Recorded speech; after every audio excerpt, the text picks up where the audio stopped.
Hi, everybody. Welcome to the PC Perspective Podcast. This is episode 172, recorded September 28th, 2011. I'm Ryan Shrout. I'm Jeremy Hellstrom.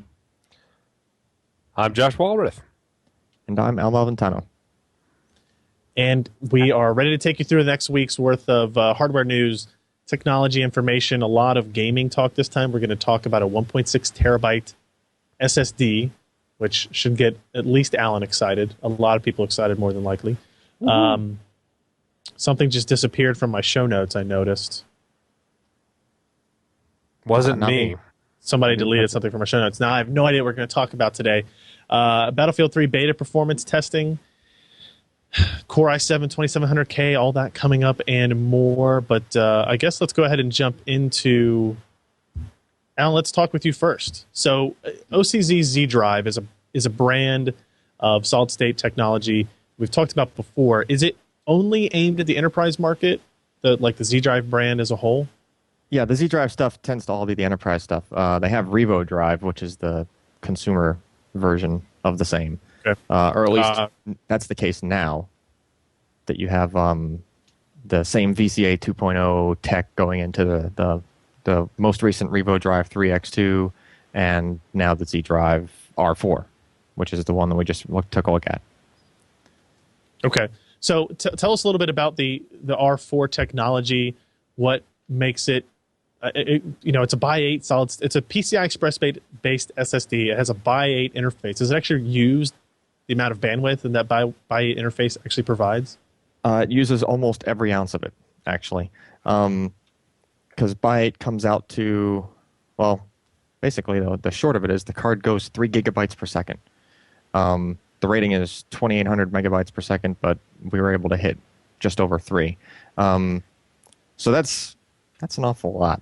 That's like some people have 3 gigabytes of RAM in their system. This thing can read that amount per second, which is pretty crazy. This is basically the next step in the evolution of what started with the Revo Drive 3 that we just looked at a couple months back. Because the Revo 3X2 had the same kind of VCA 2.0 technology, same kind of stuff going on there in order to tie multiple SandForce chips together. But the Revo 3X2 did it with 4 SandForce, 2200 controllers, and it hit like 1500, 1.5 gig per second, which is pretty darn fast for that too. But it was only using 4 lanes of PCI Express 2.0. This card is basically just the next, a multiple of that across the board, right? They stepped it up to 8 SandForce 2200 controllers. They had to make a completely different PHY, completely different chip that's able to handle 8 data paths instead of just 4, like what was on the Revo 3X2. Okay. And on the other side of that same chip, they doubled the PCI Express 2.0 lanes. Now, this is like not an easy thing to do because you're talking that somebody has to produce this chip, right? This is like these things don't just grow on trees. It had to be developed. It had to be like somebody had to take. No, they grow on the beach. I was about to say. I had to start with what was in the Revo 3X2 and just sort of turn into doubling of everything. And they had to somehow pull it off and make that chip fast enough to be able to process literally twice the data and twice the IOs per second, or in this case, even more than twice the IOs per second. I was able to hit around, depending on which benchmark you run, that's the thing. This card broke a lot of stuff. It didn't break hardware. It broke like half of our benchmarks. Because you're going to hit this point with any given benchmark where you run into, okay, the benchmark is now the bottleneck, right? This happened a lot with us. I was scratching my head quite a few times on this one because I was like, it should be going faster than this. Why? I know it's able to go like 3 gig per second in these other benches, and then we'd run something else that would only do like 500 meg per second. Mostly because I went and checked and saw that like 1 or 2 of the CPUs were just pegged on the test bed because whatever that bench was, it was just pegging the CPU before it was pegging the drive itself. So just you start running into other bottlenecks when you have something that's just this darn fast. The bottleneck luckily had nothing to do with the OS itself. Windows, in this case Windows 7, it could handle even that many IOs just fine. The driver architecture and all that low-level storage stuff is good enough to handle all that.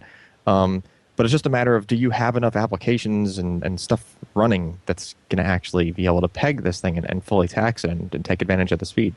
So really what this would be suited for is really high-end database server, SQL server, something with just a huge amount of horsepower behind it to be able to need to throw this many IOs at whatever your storage subsystem may be. Also keep in mind this thing's still bootable. Right, so we put it up against an I/O drive, but that was sort of unfair from the aspect of, well, for one, it sort of walked all over the I/O drive, and that was a card that was about the same cost as what this is probably going to be. So, an I/O drive 160, granted it's SLC flash memory in that product, but once we got past Q depths of 16, so in other words, more than 16 things getting thrown at the drive at the same time, this thing just took off like a rocket, and it just walked all over everything we've ever benchmarked before. So not just the I/O drive, but like anything we've looked at. What is a use case for a product like this? This would probably be the ideal thing in any kind of a web server, SQL server, maybe even if it's really getting taxed a whole bunch, VMware, like an ESX server. That's where you would store all the VMs, which this would sort of lend itself to pretty good because the capacity is 1.6 terabytes. So that can, that can hold an awful lot of VMs, right? And you can have just everything hitting this at the same time, including the OS itself, and it's just going to laugh at it, really. To get to its rated IOs per second, I had to do some really weird tricks with IO meter.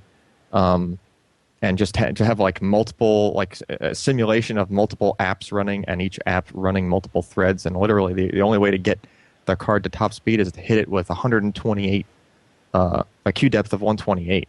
So where a given serial ATA type device usually levels out at a Q depth of 32. Like you're just not going to see any more performance higher than 32 because they typically don't even support Q depths higher than that. Whereas this super scale chip that implements this VCA 2.0 technology, it could probably handle higher than 128 actually. But I was just running out of CPU at that point as far as like, cycles of ability to throw stuff at the drive. So yeah, unless our test bed morphs into something that's like a crazy high-end dual Xeon, oh my god, server or something like that, we're just not going to be able to throw enough I/O at it to push it any further, or at least for the system, the testbed system, not to be the bottleneck. So, yeah, use case, crazy high-end kind of server, any kind of a serving system that needs high IOs per second. Make my Battlefield 3 faster. It'll make the server faster. So this thing, you probably wouldn't need to go this crazy with it. However, this dude, is you would load maps like the wind. I honestly, at that speed, you're running into, like, you really just need the system to just want to pass whatever it's getting from this card. It just needs to be like a pass through. Because if you're doing any kind of processing with it, the CPU is probably the bottleneck, not this card. It's just that fast. I mean, if you don't have to go back that many years in motherboard technology and RAM technology to realize that there were systems not too long back where the system was only communicating with the RAM at this speed, right? Like Josh, 3 gigabytes per second. I mean, was that really that long ago? Oh hell, the original K6, you were 120 megabytes per second if you're lucky. Right. The Athlon was maybe 150 to 250, depending on how aggressive you get. So yeah, I mean, and what's really spinning sickening, hard drives are faster than that memory.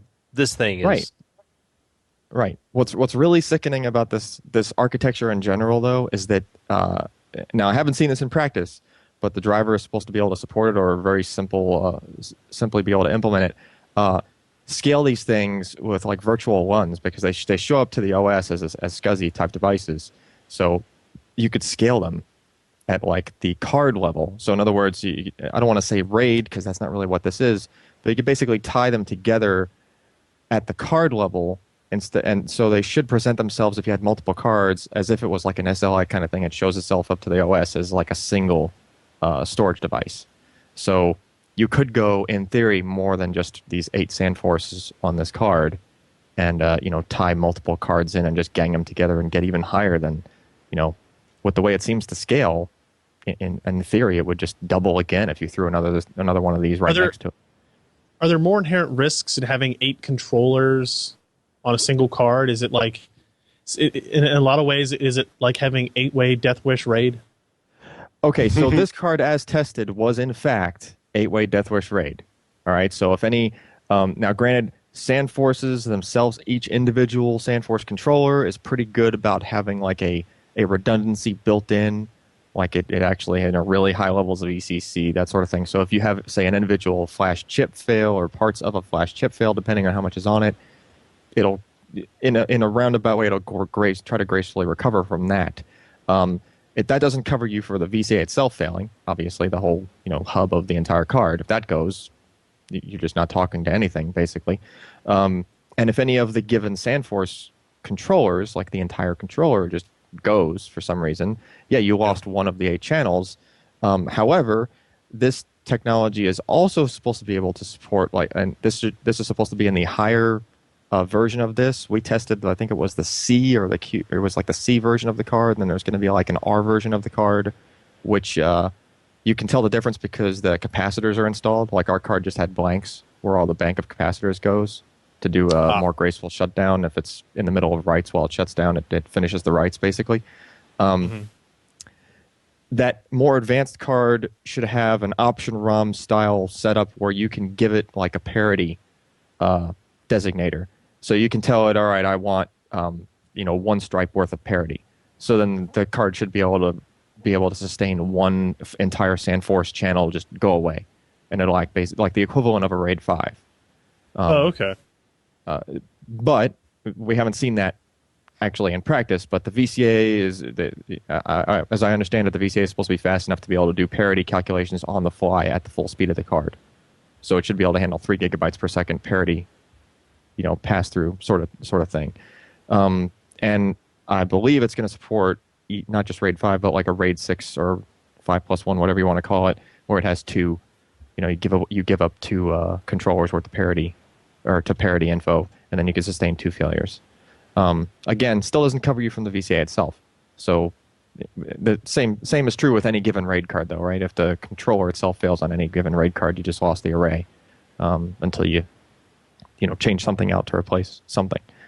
Now, Echo in the chat room here mentioned that he read through the article, was very excited, just got to the last page, and is now very sad. Can you guess why that would be?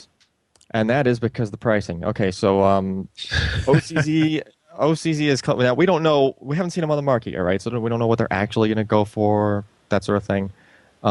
You're much better off with the Revo 3X2, because the Revo 3X2s are going for about $3 a gig. If you're willing to spend that much, that card is extremely, good performer just on its own front.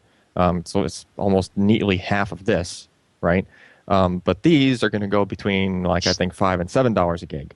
So that we didn't have actual quotes from OCZs, but I just, did the math for the readers. And, the capacities are pretty darn big for this thing, right? Because it's up to 3.2 terabytes. I mean, that's 3.2 terabyte. Oh my goodness, right? That's up there. Remortgage my house. I could and you're buy talking 2 terabyte. You're talking about so much. Just so much flash memory, just raw storage capacity there, that even though this card has this huge just bank of flash memory on there, 128 flash chips, the model we tested, 1.6 gig, you still have to buy the 16 gig capacity chips, right? So that's the higher end as it is. Where those same chips in, even a 2.5-inch SSD, that's going to be the higher price model, the higher cost per gig model. So to go 3.2 gig, my God, that's going to be way up there. So my guess is the 3.2 gig model is probably going to be like that $7 a gig figure. I'm hoping that the lower you go, that's going to get more towards that sweet spot where the chips just cost much less, and especially if you scale that over 128 of them, right? You save a few cents on each chip. That's going to correspond to dollars and dollars, on the drive. So part of my conclusion on this, though, the big thing that I really like is I love seeing things like this come out that have just a enormous amount of flash memory on them because I want the industry to have to scale up that much more, right? I want to see flash memory in everything, so that way the average consumer goes to buy whatever laptop, whatever, even desktop, cheap one in the future, it's just going to have an SSD for the OS. It's just, you're not even going to bother with a spinning disk for it. You might throw a 2 terabyte drive in there just for, put all your movies on here, but anybody that's used a system with an SSD in it, they want to see other people have an SSD in their system, especially if they have to sit down at that person's computer and use it for more than a minute, right? It's such a huge difference. So that's obviously enterprise level technology. Hopefully we're going to see some consumer revisions. We already have those, right? We have them. We have them. The Revo 3X2 it's really the same thing as this. It just, scaled down a bit. Meanwhile, Audio Murphy in the chat says he sees Tiger Direct selling 3 terabyte disk drives for $50. So everybody keep that in mind when you make your purchasing decisions. It's a little slower. It's a little slower. It's just a little slower. It might be, and it might actually be orders of magnitude slower in the effect it is. This magnitude's more expensive. It's like 20 times. This is like 20 times faster, and IOs per second. It's probably like you could buy 20 of those hard drives for $1,000. Here's the magnitude of scale. A decent 3 terabyte drive can probably handle 200, maybe 300 IOs per second. This thing does 400,000. Okay, now you're talking about orders of magnitude more in line with the pricing. So, yeah. Yes. All right, let's move away from storage for a little bit here and talk about games, specifically one game that has been very prominent in the minds of gamers of late, Battlefield 3. We're getting closer and closer to the release of the full game. I believe that is October 25th, if I'm not mistaken. And what is interesting is...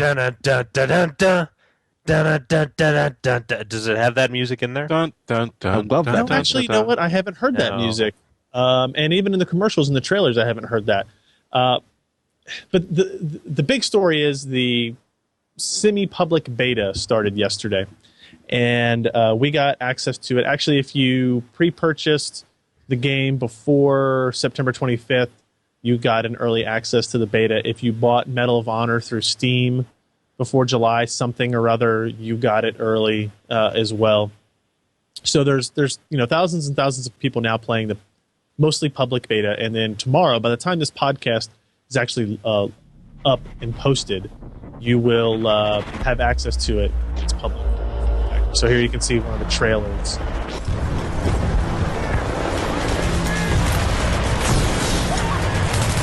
Flag.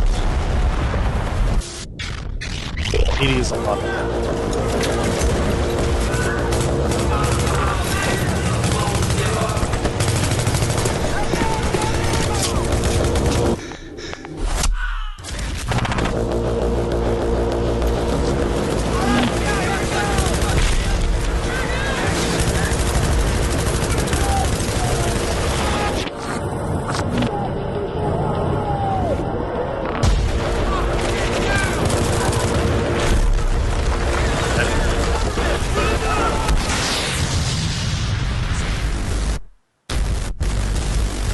So the world is pretty excited about that. That was essentially in digital, right? Digital is French for really loud. Mm-hmm. So whenever you go to a movie theater and it just screams at you and says digital, it's just French. It's pronounced digital, very loud. And I'm sure that our audio listeners are going to really appreciate all that. Yeah, that's what they make knobs for. Is it? So the Battlefield 3 beta, it's out. By the time you're listening to this, it's a free public beta as of the 29th, so you'll be able to go download it and try it out. We did some performance testing with it. We did some evaluations with various graphics cards. I think we did 4 NVIDIA graphics cards, 3 AMD graphics cards. A couple of quick highlights, and I want to get some of your feedback on this. It's a very different type of PC gaming experience than you might be used to. And with that, I mean, you have to install Origin, which is EA's version of Steam. Trust me, I wish they would just have used Steam instead, but the large companies don't do that. They like to make their own products and try to pretend that they're just as good. So Origin is something you have to install. You have to get a login for. You have to have running and whenever you want to play Battlefield 3, just like you have to have Steam running when you want to play a lot of those games. But when you go and you actually start the Battlefield 3 beta, rather than opening up the game, what will open for you is a web browser. And in that web browser, you will see your multiplayer server browser. You will see your friends list. You will see any groups you've been invited to. You will see any game invitations. Basically, anything that might have normally happened inside of a game. Say if you're a StarCraft 2 multiplayer user, then anything that would have happened in game is actually happening in a browser window now. So imagine my joy when my test system opened up Internet Explorer and I get to use this whole interface from that. So you can do any of the same things. You can filter your servers. There's not a whole lot to filter through right now because there's only one map that's being played. But it's a mixed bag. I've heard a lot of people complaining about it, but in the end, it really does just work. So I hit the quick match button. You pick a server that has less than 32 people in it. You hit join game, and a little pop-up box in the corner shows up, and it connects you to that game. And while it's doing it, you can even be in a server queue. If a server supports a queue, you can be 20th place in that queue. So when 20 people drop out, it will let you know when that happens. So it's kind of nice because then you can kind of continue with your other tabs open and do whatever you were doing before. Or, look at porn, whatever it is you want to do while you're waiting for your Battlefield to start. You can do that. Yeah, turn those knobs, so to speak. So when the game starts, it actually starts in a windowed mode. And then you hit Alt-Enter to obviously go full screen. Other couple of hiccups. This is just a beta. These are kind of minor complaints. You cannot change your video settings, your resolution, your quality settings, anything like that until you are deployed and spawned into the game. Like while you're picking your weapons or after you're dead, you actually can't change any of those settings. And if you're in the settings menu and you get shot, which happens quite often because you're just standing still, you actually get kicked out of that menu option and none of your settings save. So that's kind of crappy. Hopefully they're going to fix it. So like I said, there's only one map available. There's an outdoor section and an indoor section. The outdoor section is much more strenuous on the graphics cards. So we did separate testing of both. If I look at the indoor Operation Metro testing, which is Operation Metro is the name of this particular map, you'll see if we look at the NVIDIA graph here, we tested the GTX 560 Ti, the GTX 570, GTX 580, and the Asus Mars 2, which is the dual GTX 580 card. So we want to see what the best video card in the world could perform at. So 1920 by 1200 ultra quality settings. Outdoor or indoor rather, your GTX 560 Ti was able to get 42 frames per second. GTX 580, 51 frames per second, and then the Asus Mars 2, 85 frames per second. Those are all mostly playable. I would say if I personally had a single 560 Ti, I would consider that not a good enough frame rate. I wouldn't decide to make that playable, especially if you consider the outdoor performance drops to about 30. So this if you're playing at that be, resolution, though, you shouldn't have a 560 Ti. Well, not with this game, that's for sure. You either need to get a second one for SLI, because SLI does appear to be scaling very well with this. Crossfire apparently is doing very well too, based on some of the reports and people who have commented on my G Plus threads and that kind of thing. The AMD Radeon side of things, very similar scaling, up to 50 frames per second with the 6970. If we go to the outdoor testing, this is where things get kind of really dicey.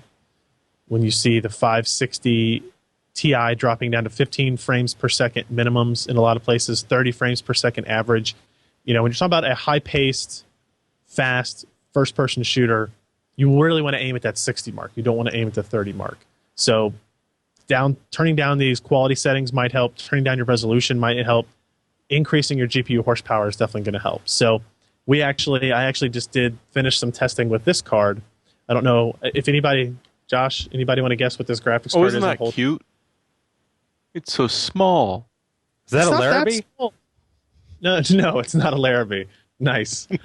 This is a KFA2 brand, which I believe is the same company as Galaxy, but they're European brand. NVIDIA GeForce 9800 GT. So I played with this on Battlefield 3 on low quality settings at 1680 by 1050 and was getting somewhere in the 40s, low 40s frame rates. So it can be done, but the image quality differences are you're going to have to drop those down quite a noticeable amount. Meanwhile, we did, of course, I just like holding this up, the Mars 2. We did play with this. This is obviously the best card possible, the best single graphics card for Battlefield 3 if you have $1,400. Hey, do you sometimes take those fan and pretend you're a DJ? Wiki. Yeah, actually, I do that all the time. Just not while they're spinning, because that hurts. If you go, so performance is kind of where you expect. If you go through some of the more interesting parts, we'll skip the NVIDIA versus AMD image quality testing because they basically came out identical. I went to the same spot, 5 different locations, looked for differences, and there was basically nothing.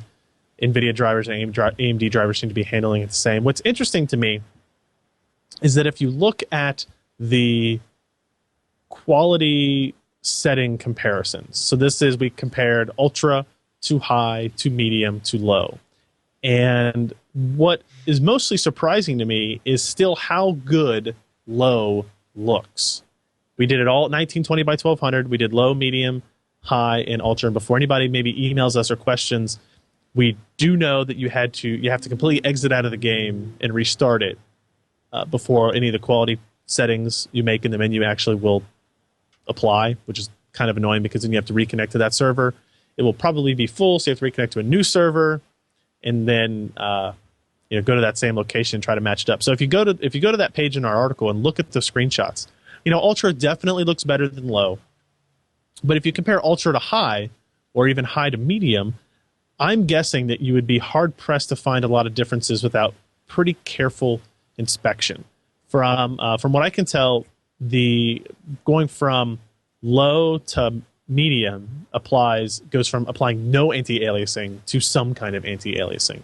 And as you go from high to ultra, what you're applying is kind of the I can't remember what it's called now. Like what do you call the anti-aliasing, Josh? Where you've got the inside the MLAA? fence. No, that's shoot. You know what I'm talking. Yeah, transparency anti-aliasing. There's a shader-based anti-aliasing that they implement on some things. So and I even created some animated GIFs. If you go down there, you'll see 4 different spots where I kind of zoom in on these screenshots, create a little animated GIFs that alternate between low, medium, high, and ultra.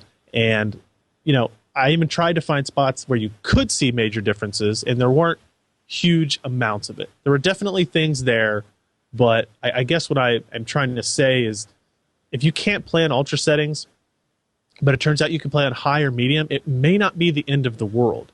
Now, we spent all day yesterday testing. We haven't had any time today to do that yet, but what we want to test is how much performance delta is there between ultra and high, high and medium, medium and low, even on, say, that 560 Ti is what we'll probably do. And then we'll see, if you get 20% more performance by going from ultra to high, that's obviously a plus if the image quality difference is minimal. So you can see here in our animated GIF where we're trying to, it's hard to tell over the video stream, but if you go look at the article, that's low. You can tell there's no anti-aliasing, but you can see some of the textures on the gun barrel itself actually get better as you go up into high and ultra.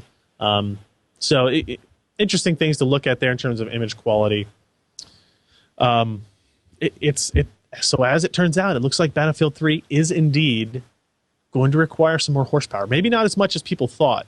But I tell you what, I have been surprised is on my Google Plus threads and my Twitter replies, how many people are actually running dual graphics cards now? They said they specifically bought another 6950 in order to get ready for Battlefield 3. And a lot of people I think are in that boat. So I think if you are expecting to have to upgrade some, I think that is a viable solution. If you don't want to, like I said, I did play it on a 9800 GT. It wasn't the prettiest thing I've ever done, and it had some unsmooth motions and things that I definitely didn't notice. I mean, this card has 512 megs of memory on it, right? So I mean, that's not a lot. And one other thing to keep in mind is with the Battlefield 3 testing we did here is with a 32-player map, a relatively small map in the world of Battlefield.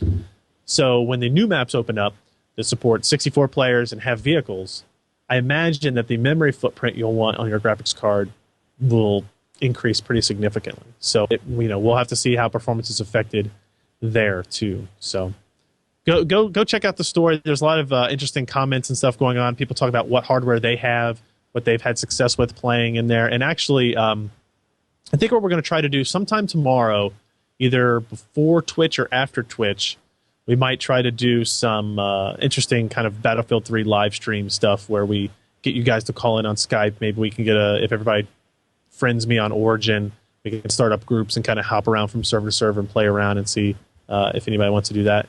Everybody listening now is welcome, because tomorrow it should be open to the public, so you should be able to download it, get a couple of rounds of practice in, so that you can totally dominate me in the game, which won't be very difficult. So, that any more comments or thoughts on Battlefield 3 other than I know that Jeremy was very jealous? Nothing. I got nothing. You got nothing? I'm going to go play Space Marine. You're going to go play Space Marine. Well, you'll be able to play this. I'm hoping by tomorrow they open up the Caspian border map so that we can get a little bit different type of action going on there. Because it's not like you bought a server for this or anything that oh, yeah. people are that's a good thing to to bring be up. on. We did reserve a PC Perspective Battlefield 3 dedicated server. It'll be a 64-slot server. If you go to the forums.pcper.com, and go to the gaming section, and even the Fragging Frogs, which is kind of like our clan group name there, they're all in charge. I just pay for it.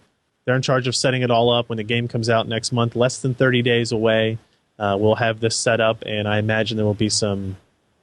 what day do they do the typical like game nights? Is that on Thursdays, Jeremy, I think? Oh, it's like Mondays, Wednesdays, and Saturdays, 9 p.m. Eastern time, if I remember correctly, because I've been slacking off and haven't been on in a while. Yeah, well, with Battlefield 3, we'll definitely have big groups set up for that. So, looking forward to it. Let's take a quick break here, I guess. Thank today's podcast sponsor, and we'll jump into a couple of news items, to round out the day. All right, thank you, MSI, for that. Let's see, what happened in the world of hardware other than the release of Battlefield 3 and the world's most expensive, and not the world's most expensive, but one of the fastest SSDs ever. Core i7 2700K, we talked about this last week, I guess. We were rumored that it was coming out.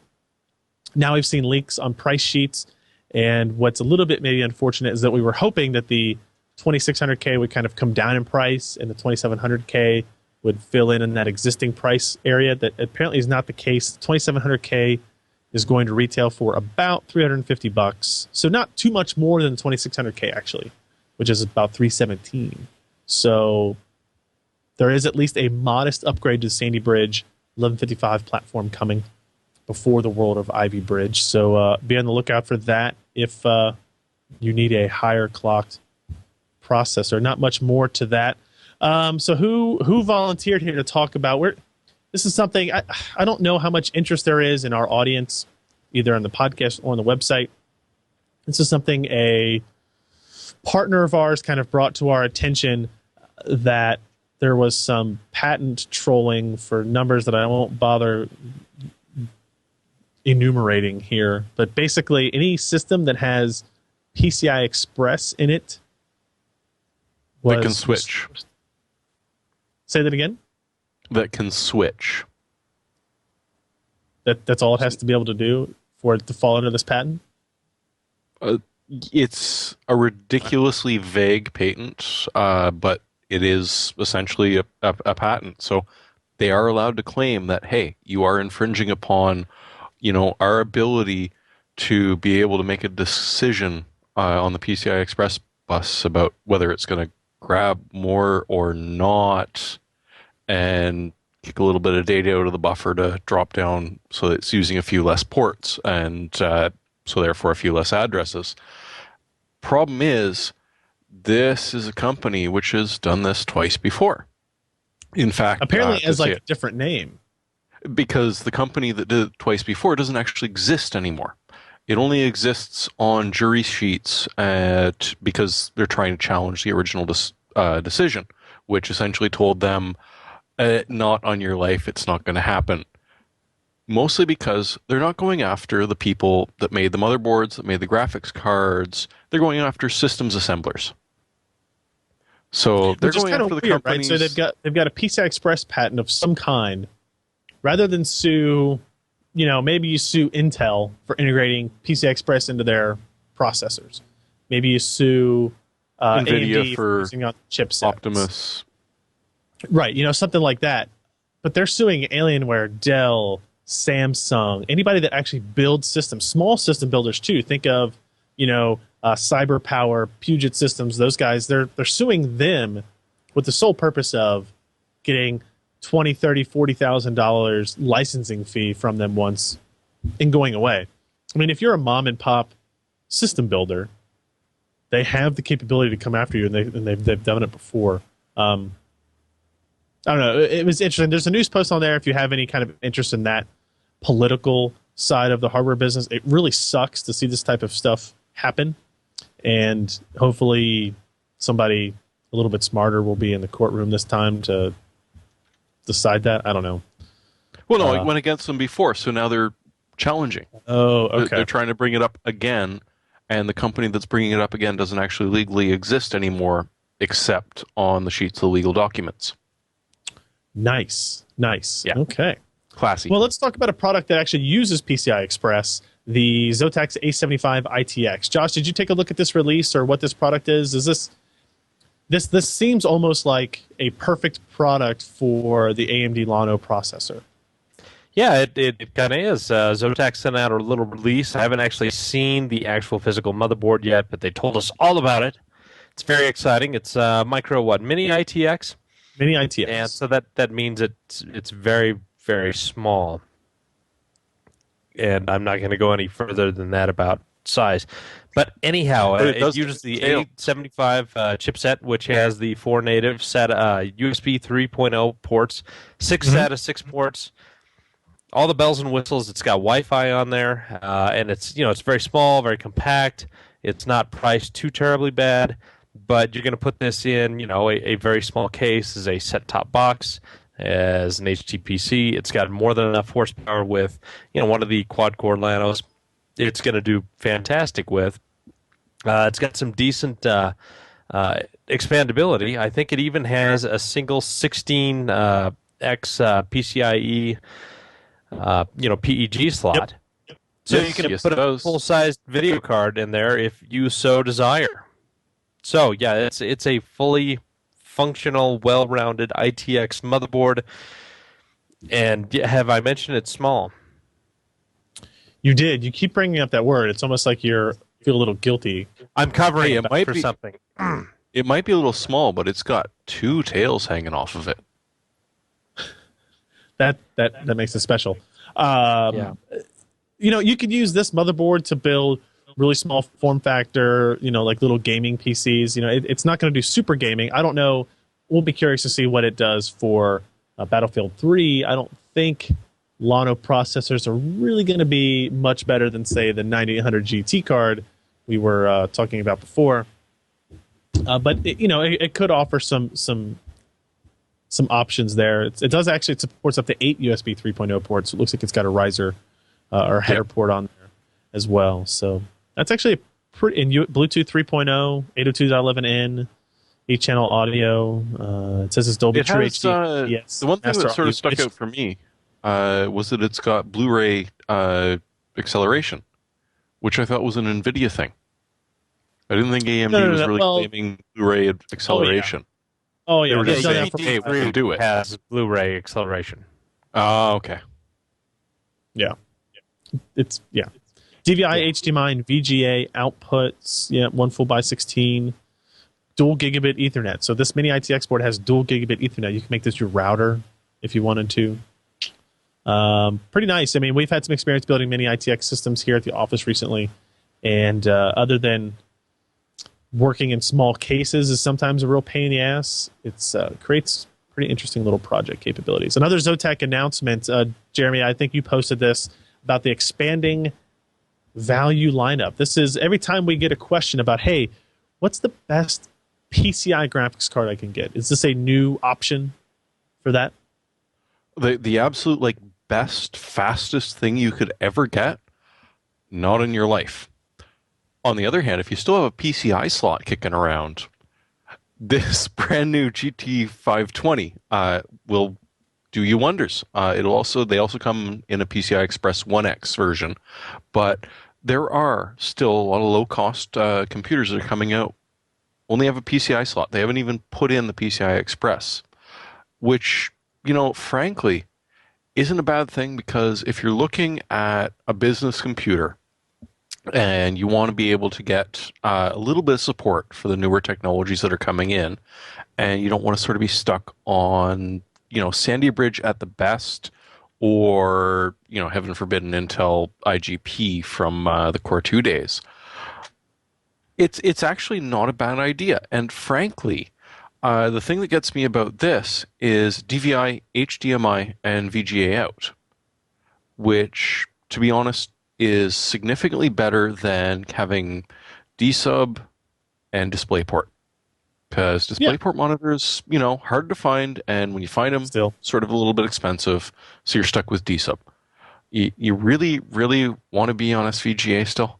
So, hey, you've got an HDMI out, and if you want to stick it on something that does not have the latest and greatest processor, so it doesn't have, built-in HDMI out at a reasonable performance, this is going to give you at least enough power to be able to put out to a proper HDMI 1080p and not be stuck on like Intel HD 1000, 2000, hoping that, maybe they won't notice how bad it looks on 720 or let alone 1080. So, hey, I mean, it's been what, maybe a year and a half since we've seen an AGP card come out. And how long? But it hasn't been it hasn't been that long since they put out AGP cards. I don't think the last generation AMD, but the previous generation did put out our AGP versions. Older hardware, it doesn't die. It just gets dusty and is harder to support. So this is going to be something that you can slap in. Last AMD/ATI was a 1950 X1950 that they actually did to AGP. Was it really that long ago? They had a couple of AGP of their 1600 series. After that, it just they deep. And we might have seen like a third party company do a bridge from PCI Express back to AGP or something like that. I don't know if maybe that was possible, but there are more uses for this than if your system only has a PCI Express or only has a PCI slot. For instance, we built a system that like a mini ITX board would maybe have one, or a micro ATX board might have one PCI Express by 16 and one PCI slot, but you wanted to have multiple display outputs, maybe more than two, and you have NVIDIA graphics cards, you can use PCI slot for that. Just like there's a small, but it's a small market, but it's there for buy one PCI Express graphics cards that basically you just use for display outputs. And the GT 520 from NVIDIA is not a great GPU. I mean, it's got 48 shaders, 810 megahertz, 512 megs of DDR3 memory. I mean, it's not a gaming powerhouse, but it qualifies as good enough. Yeah, I think it will. Another interesting kind of news bit, this kind of falls in line with Battlefield 3, was information from a research firm called DFC Intelligence, who calls themselves a strategic market research and consulting firm focused on interactive entertainment in the emerging video game, online game, interactive entertainment, and portable games markets, which is a really nice just self-promotion there. So what's curious here is that they predicted that by the year 2014, the PC gaming revenue will exceed console gaming revenue. Not individual sales, not on a unit basis, nothing like that. This is purely on a money basis. And if you look at coming this fall to the PC, you've got Dota 2, Batman Arkham City, Battlefield 3, Skyrim, Rage, the new Assassin's Creed, Modern Warfare 3, Diablo 3, Deus Ex, which is already out, and Star Wars The Old Republic. So those are all games that are coming out this fall or winter, probably, or they're supposed to be. And it sets up kind of being a great time to be a PC gamer. Now, Skyrim, Rage, Call of Duty, Assassin's Creed, Deus Ex, those are all, Batman are all on consoles as well. But even if you look at they're all going to be better on PC, of course, especially if you look at Skyrim and Rage. But Dota, Battlefield, let's see, what is it? Dota, Diablo 3, and Old Republic. Those are definitely PC exclusives. So, I guess what's interesting is I think the reason this company believes PC gaming is going to surpass console gaming in the not too distant future is probably due to the things that Jeremy particularly hates about the trends in PC gaming. Free-to-play games, microtransactions, those types of models, World of Warcraft, the subscription models. But if you look at games like League of Legends, where it's free to play, but if you want to keep your character after the first week and not have it get reset, you got to pay $5 or $10. Those types of things. That is where they are theorizing all of the gain in PC gaming revenue is going to come from.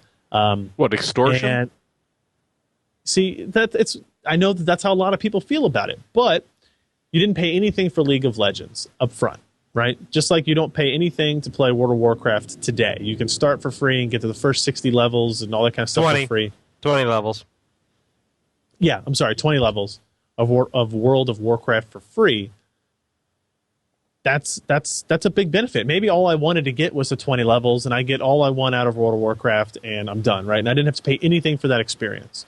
Same thing with League of Legends. Maybe I'm completely happy where my character resets every week, and I get all this gaming for fun, for free. Or not for fun, but for free. And so what they're asking you for then is to upgrade after that. And does that mean you might end up paying more than $60 for some games some of the time? Yes, but that's still a decision that you get to make, right? So I think in some cases it can be. I think where we get into issues where I agree with Jeremy is where you can pay for items that you should find normally that you might be able to get access to just by playing the game. That, to me, isn't really extortion. It's more of a kind of they're letting people just buy their way into being better at the game than people who are actually spending the time to actually play it. So I don't know. I mean, we kind of know what Jeremy's thoughts are on this. Josh, Alan, anybody have... Well, actually, I've got a different thought on it, which is how are you going to predict that you can tell the difference between a PC and a console in 3 years? The way the market's going, the way that a lot of the programmers are going, like, say, Carmack, they aren't even making a distinction between platforms anymore. They program something and, we'll optimize it at the very end for your phone, your console, your PC, but the engine behind it is developed specifically to be able to handle all of them. The hardware between consoles and PCs, what's the difference? Point it out to me, because it's the same companies making it. I'll tell you the difference. What's the largest hard drive you can get on a console right now? I have no clue. 20 gigs. 250 gig, right? 320, but yeah. They don't have a USB port that works? Well, not really so much. Now, how much was that? 3 terabyte hard drive that the guy linked on for your PC? $50? $50. $50. Yeah, storage, baby. It may not be everything, but it's part of it. Yeah, I mean, if we get to the world of downloading media, even on console generation type stuff, I mean, the download for Battlefield 3 beta was almost 4 gigs. I copied a bunch of Steam games to this Alienware M17X notebook sitting next to me, and that was about 100 gigs worth of games, and it was, I don't know, maybe 10 or 12, maybe less than that, titles. Storage is definitely an issue there. I mean, but what about thoughts on that whole free-to-play freemium gaming model? Well, it seems to be working out well for Team Fortress 2. Of course, it's a 3-year-old game. They finally thrown that out for free, but they continually improve upon it. But they ruined add it. stuff to it. And as long as you don't care about hats, then, you can still play the basic game. I actually have an achievement that says I've never put on a hat. I finally uninstalled it because I just got annoyed, but they gave me an achievement saying, hey, you've never put on a hat before. Really? That's it. Yeah, If you put on a trust hat, me, do I they see take both the sides achievement of away? it. You know, and that's Don't why know, I'm don't really care. hoping that people support Battlefield 3, right? Because they're going to sell it for a flat rate. You're going to get to play it. They're doing dedicated servers. You can't host it in your house, but they're doing dedicated servers, something that Call of Duty has publicly said that they're never going to do again. And I hope that because of that, even though it's an EA-based game, right, and they're a big corporate monopoly, that we support these types of PC-centric, PC-first developed titles, and maybe help. PC first. PC first. PC first. PC He's going to get out his first. glass thing and start going, Attica, Attica. Oh yeah, and no land play. That is kind of Common disappointing. now. Not even Um, StarCraft will let you do LAN play. So, Josh, tell me about this "Don't Touching My Wife" story. Don't touch my wife. Via, they're actually suing Apple, which is kind of a strange Who change is of suing pace. Apple? Via. Oh, I don't think you said that part. Via is suing. Yeah, I said Via, but sometimes 3-letter words get mixed up in the wash. You know what I mean? So to speak. No. Yeah, Yeah. but anyway, Via is not really known as a litigious company. In fact, they've been the victim of litigation in the past, namely from Intel. And so, to see them come up front and say, "Hey, Apple is violating some of these patents," and some of their arguments look really kind of good. Whether or not they're going to shut down Apple is one thing, but we also have to look and see who one of Via's family companies is, and that would be HTC. You're familiar with that company, correct? Oh, They've okay. touched me before. So anyway, Via has a large series of patents, and in fact, if you look back through the years, I think in 2002, they had one of the first usable touch screen tablet computers out there. 4 years before the iPad, 5 years, and the iPhone, and so they've got previous art and the technology and patents that they had used for that. And even though this tablet thing never gained traction, it never came out, never was anything more than a tech demo, a lot of the technology that is being used in Apple is kind of pioneered by these guys. And so they're whipping it out, and they're putting the smack down, and it's going to be really interesting to see what Apple does, especially because it's got a metric buttload of other litigation out to HTC, Samsung. We heard about Samsung not being able to sell their Galaxy tabs in Netherlands and Germany now because they infringe on the iPad somehow in some nebulous way. So yeah, it's going to be interesting to see if Via in fact is able to hold their water here and gain some ground, and what other kind of similes and metaphors that I feel like throwing out to you guys. Any comments from you, numbskulls? No, I find the whole lawsuit circles that we are in pretty hilarious, and I actually did not know about this family relation before this story, which makes Nepotism everything runs wild in the technology world. Yeah, well, if you ever look at a company called Formosa Plastic, look at all their sub companies under that big old umbrella. You'll actually be somewhat amazed. I don't know. Enron amazed me. These guys are just, following suit.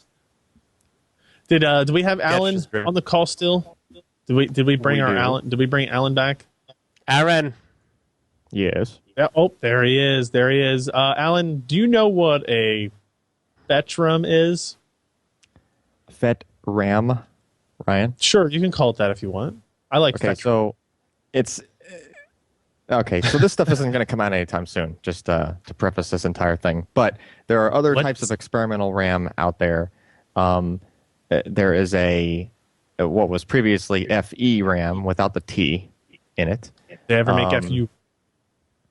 Not yet. Huh? No. So basically, what it was it was Ferris. It involved, like, if you think back to the original, really, really, really old school Ferris memory, where it had like rings and a lattice and stuff like that. You guys remember that stuff? Yeah. Pictures Yeah. of RAM where you actually saw the little donut ring sitting there in the middle of a little crosshair. Yeah. So this is like sort of a way far removed evolution of that, and the FE RAM version, which was the predecessor to this, again, both of them sort of experimental and not used widely.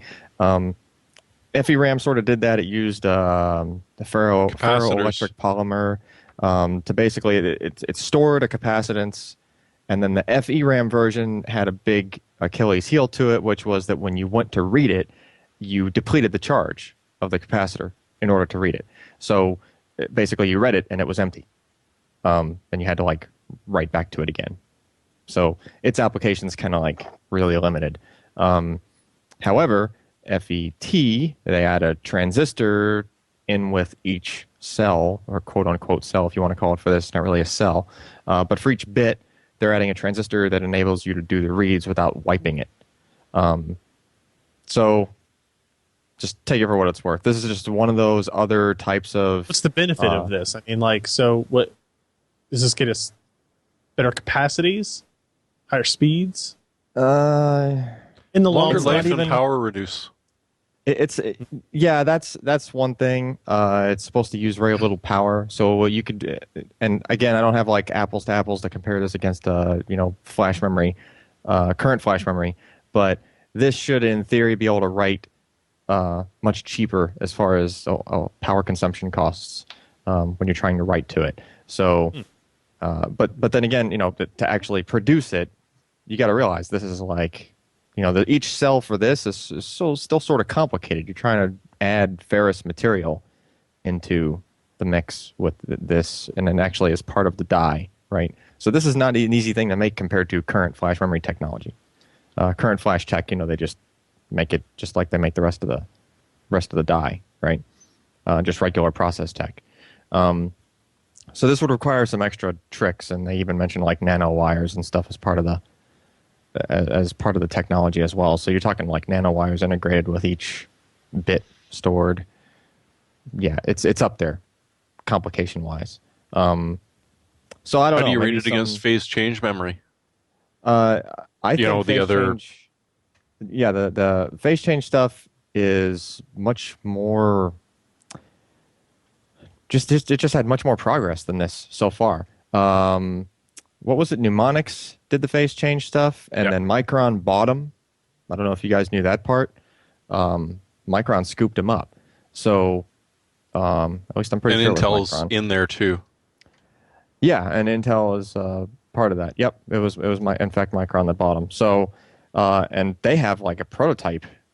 Like actually, there's what was it? Moneta. If you Google MONETA and like Micron, you'll even see some pictures. Like they actually have a system that they made and built that used phase change. So it's to that point of like, almost beyond prototype, if you will. Still, you're not going to see this in a store, probably within a year or two, on any kind of solid state device that you're just going to buy consumer grade stuff. But just the fact that they're that far ahead, right? That was the big deal. When Micron scooped them up, that was when all of a sudden they started coming up with, hey, here's this prototype, here's this thing, and there's actually like a thing that ceiling there. Nope. Oh. Onyx. Yeah, so that's Nice. mnemonics / Micron phase change memory. So take that for what it's worth. It's that versus that little 3D rendering diagram of what a cell might look like for this other new stuff. So I'm thinking the phase change stuff is a little further along. A peek into the future on the PC Perspective podcast. Yep, and I didn't see anything for this other stuff about the equivalent of multi-level cell. I think this stuff just stores one bit. I don't think it could store like multiples of a bit in one location. Whereas the phase change stuff is supposed to be able to do that. Okay.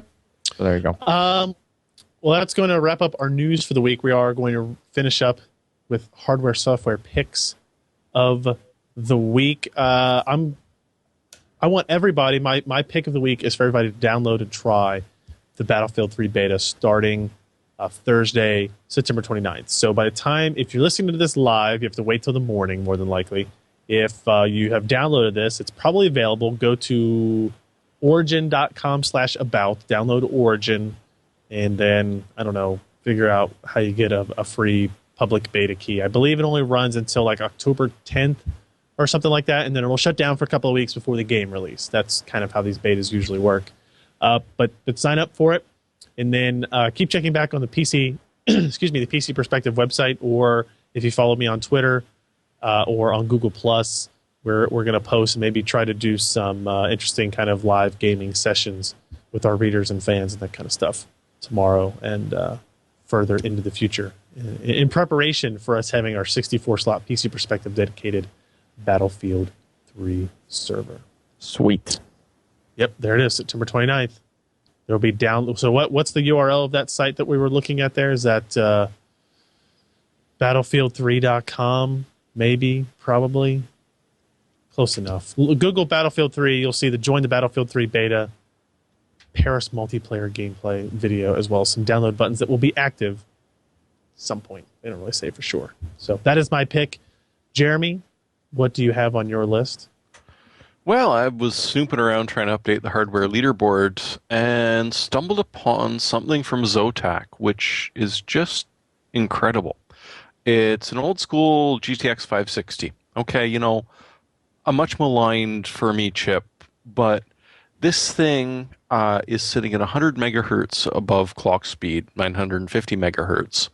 The shader is 280 megahertz above stock at 1900, and the effective memory is bumped up 400 megahertz to 4.4 gigahertz. It's $220 with a $20 mail-in rebate, which makes it $20.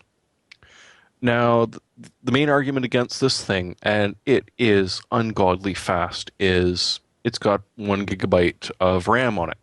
So if you're doing a single monitor, you might run into problems if you're going above 1080p. Probably not, though, because it's few and far between. This thing is outpacing 6970s. It's outpacing 570s. It's doesn't quite have as many shader processing units as the 570 does.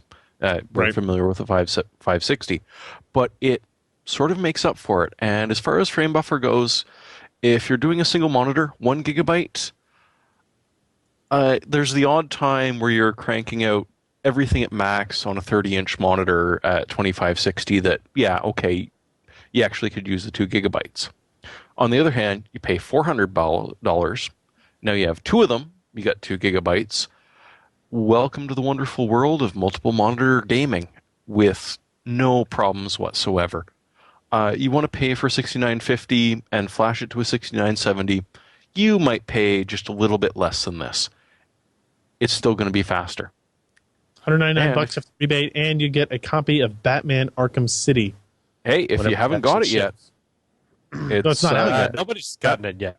Arkham City, not Arkham Asylum. So I assume that was Arkham Asylum. Is that really Arkham City? It is Arkham City. Okay, so it must just be a game code, and you won't be allowed to play it until it does come in. It'll be a game coupon that you'll cash in, much like the olden days with the Half-Life 2 release. Yeah, and I did mention this on the I did mention it on the hardware leaderboard this year. It's not that we support mail-in rebates, but if it's all you've got to work with, please do the mail-in rebate, because if enough percentage of people actually do the mail-in rebate, it's cheaper for them just to give the discount at the till. They're counting on you not doing the mail-in rebate, so they get the extra money. So if you have any chance, it's worth the 2 minutes it takes to scroll in those little tiny letters on the actual physical one, or to visit the website and enter your information. Sure. Just make it go away, please. Josh, what do you got? All right. Yeah. What do I have? Pass the buck. I like it. See here. What do we got? I bought a pair of speakers some time ago, and they're still available. You can get a pair of them. They're slightly larger than bookshelf. They're the I believe Polk Audio Monitor 40s. Mm-hmm. Yep. Mm-hmm. Series 2, they're Cherry. $119 a pair. They sound fantastic. They look nice. They're really, really, really good little speakers. If you're not hoping, don't expect big boomy bass. You'd need to get a subwoofer for that. But for overall clarity, soundstage, everything about that, they're fantastic for $119 a pair. All right. That leaves Alan, who, according to the show notes, has selected neither hardware nor software yet again. Hey, come on. It's sort of hardware. I came back with hardware. From do you have your shoes so you can have them with you? glasses in my shoes? No. Yeah. So the past two CESs, I kept walking past that Blue Man Group booth at the Venetian and being like all pissed off because I didn't go. So I took a class last week and I went there, and then I decided to go to the show. And I came back with some of their artwork, which was actually pretty cool. If you're in the right place at the right Blue time. Man lips on there, or are Yes. they other part of that you'd rather know? No, that is how they sign. If you take their artwork that they made during the show to them afterwards, they sign it by I kissing hope it. those lips. It's kind of interesting. Yes. Kind of weird, but okay. I like the band. So here's the reason I didn't go Kinda. in there is, like Ryan, I also like the band, and I've even got like a couple of their concert DVDs that they've put out and stuff like that. And I thought I'd sort of seen it all, and I was just sort of expecting much of the same. I have never laughed my butt off so hard. Like, I've seen stand-up comics and stuff, and You not can say ass on this podcast. And had not it laugh. kissed afterwards. No, they didn't kiss it. Those aren't kiss marks. No, but really, the show was just great. So I mean, if you have any chance I've at seen all one. to see those guys live, it is totally different than what you might have seen. They go on anywhere. tour sometimes too, because I actually saw them here in Cincinnati. Yeah, they do some really funny stuff. Absolutely. Yeah, it was So- good. I agree. I don't think it falls under the hardware software pick of the week necessarily, but a good okay. discussion point nonetheless, Alan. No, it's too late. You don't get to pick anything now. It's, Okay. Damage has been done. You need a haircut, Alan. I'm sorry. Got to tell you that. You're looking Yeah, scraggly. you long hair. It's like if you want to get in touch with us, the email address is podcast@pcper.com, 1-888-38-PCPERS, toll-free telephone number in the U.S. and Canada. Please send us your emails. Please send us your voicemails. You can find the podcast, share it with your friends, your family, your neighbors, your dog, whatever.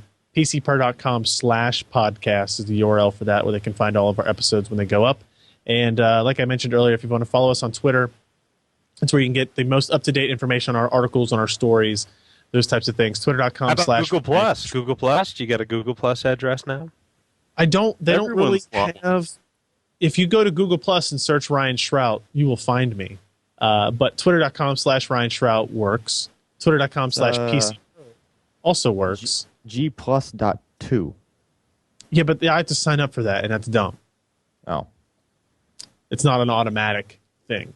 It should just be plus.google.com/Ryan Shrout. But apparently, I guess if you go to google.com/Ryan Shrout, is that right, Ken?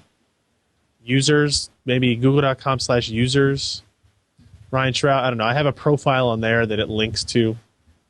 So I don't know what the actual address would be for that. But yes, you can find me on the G Plus, as well as the kids are saying these days. So that is going to wrap up the show for this week. We thank everybody for listening. Thank everybody in the chat room for hanging out. And hopefully we'll see you next week, or maybe sooner, in our Battlefield 3 hangouts we plan on doing over the next couple of weeks during the beta period. So thanks, everybody. I'm Ryan Shrout. I'm Jeremy Hellstrom. I'm Josh Walrath. And I'm Al Malventano Thanks. for listening. Good night.